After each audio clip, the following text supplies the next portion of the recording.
चलिए एक और मोस्ट इंपॉर्टेंट क्वेश्चन देखते हैं। ये जो है पेपर में आएगा ही आएगा। ये जो है आएगा आपका 5 नंबर में आएगा, जो कि करधन का अथवा हो सकता है।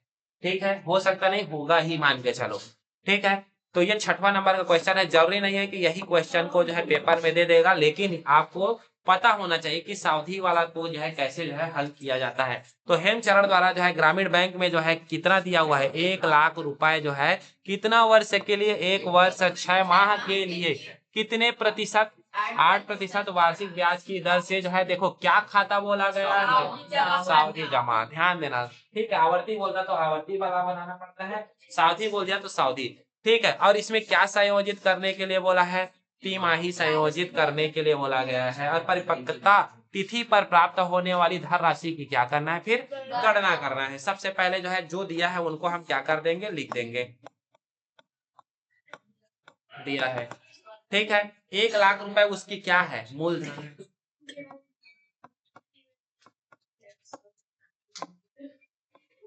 P इज इक्वल टू 1 2 3 4, इतना रुपए है, 1 लाख रुपए है। ठीक है, अब यहीं पर थोड़ा सा ध्यान देना, समय कितना वर्ष दिया है, समय,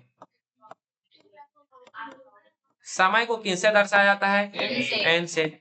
1 वर्ष 6 माह, 6 माह। 1 वर्ष में कितने माह होते हैं, 12 माह, सभी को पता है। और ये 6 माह, ठीक है। सबको मैंने जोड़ दिया तो कितना माह हो गया, 18 माह। सबको समझ में आया, इतना क्लियर है। अब यहीं पर जो है मैंने बगल में अगर मैं लिख दूं, बगल में लिख दूं, चलो नीचे में लिख देंगे, ध्यान देना। ठीक है, अब यह जो है देखो माह में, लेकिन हमें क्या संयोजित करना है, तिमाही संयोजित करना है। यह जो है माह है, मतलब ये वर्ष में था, वर्ष में था ना, जिसको हमें तिमाही संयोजित करना है, तो मुझे इसको 3 बार तोड़ना है। तो देखिएगा यहाँ पर देखो 18 के आधा कितना होता है, 9 होता है। ठीक है, अब 9 के फिर आधा कितना होता है, 4.5। चलो इसको थोड़ा सा आप लोग थोड़ा समझो, इधर समझो। ये देखो यहाँ पर तिमाही संयोजित करना है ना, तो 3 से भाग कर देना, डायरेक्ट बात खत्म हो। ठीक है, अब देखिएगा,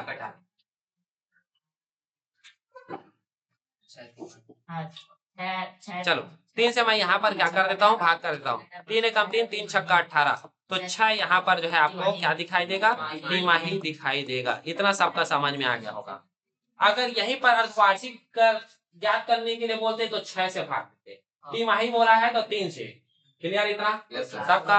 अब इसी प्रकार जो है ये n की वैल्यू जो है आपको तिमाही में मिल गया।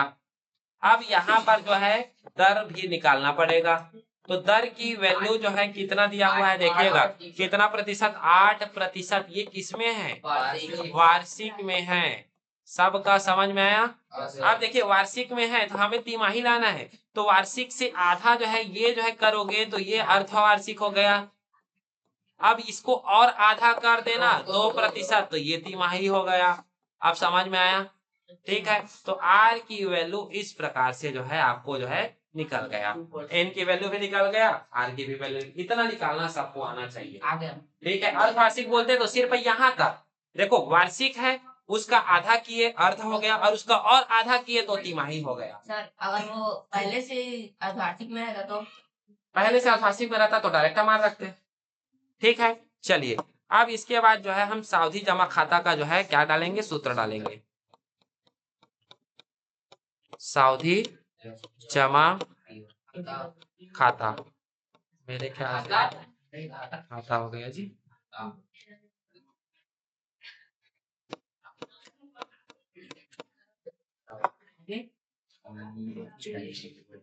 चलिए ठीक है, सावधि जमा खाता हो। अब इसमें जो है आपको सूत्र पता होना चाहिए, मिश्र धन बराबर मूलधन प्लस सभी को पता होना चाहिए। ठीक है, यहाँ पर P की वैल्यू दिया था 1 लाख, कितना zero, 5 zero, bracket 1 plus R, R की वैल्यू हमने निकाले हैं 2%, और बटा 100, और n की वैल्यू निकाले हैं हमने, कितना निकाले हैं, 6। ठीक है, अब यहाँ पर 1 लाख को लिख लेंगे, ठीक है, मैं कटाने वाला नहीं बनाऊंगा, बिना कटाने वाला। 100 एकम 100 102, कितना 102 बटा 100, और घात में कितना है 6 है। इतना समझ में आ गया। अब 1 लाख को मैं फिर से यहाँ पर क्या कर देता हूँ, लिख देता हूँ। और इसको कितना बार लिखना पड़ेगा मुझे, 6 बार लिखना पड़ेगा। 2 3 4 5 6, ये समझ में आ गया। इनको भी 6 बार लिखना पड़ेगा। 1 2 3 4 5 6, इतना समझ में आ गया। देखिएगा 2 4 और 1 5, 2 4 और 1 5, इस प्रकार से आप कटा सकते हो इसको। अब देखिए आप लोगों ने विचलन विधि जरूर पढ़ा है, ठीक है। विचलन विधि में क्या पढ़े हो, ये दोनों वाला, ठीक है। 100 से कितना अधिक है, 2 अधिक है, तो 102 में 2 जोड़ दोगे तो 4 हो जाएगा। और 2 का स्क्वायर कितना होता है, 2 दूनी 4 होता है। ये इस प्रकार से विचलन विधि में जरूर पढ़े हैं। तो ये दोनों का आप गुणा हुआ तो ये आ गया, ये दोनों का गुणा करोगे तो सेम आएगा,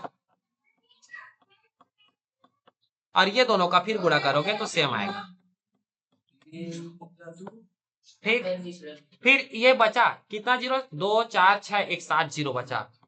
1 2 3 4 5 6 7, सबको मैंने क्या कर दिया, यहाँ पर गुणा कर दिया। अब ये दोनों का मैंने अब गुणा करूंगा, ठीक है। चलो मैं गुणा करके डायरेक्ट कर देता हूँ, टाइम नहीं। चलिए अब देखिएगा, ये दोनों को मैंने गुणा किया तो मुझे मिला ये वाला अंक, ठीक है। फिर जो है 1 0 1 0 8 2 4 3 2 1 6, ठीक है। अब लास्ट में ये जो बचा उनको यहाँ पर मैं क्या कर दूंगा, लिख दूंगा, ठीक है। और ये संख्या जितना भी अंक बचा है उसको लिख दूंगा। कितना जीरो था, 7 था ना, 2 3 4 5 6 7। अब उसके बाद मैंने इन दोनों को गुणा किया, इन दोनों को मैंने गुणा किया तो इतना मिल गया, 1 1 2 6 1 6 2 4 1 9 2 6 4, ये आ गया। और अपॉन,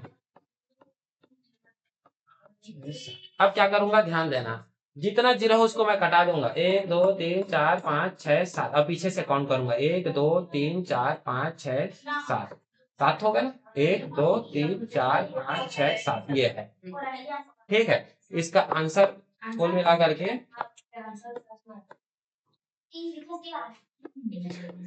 ये इसका आंसर है, ठीक है। देख लीजिए, मिला सकते हैं।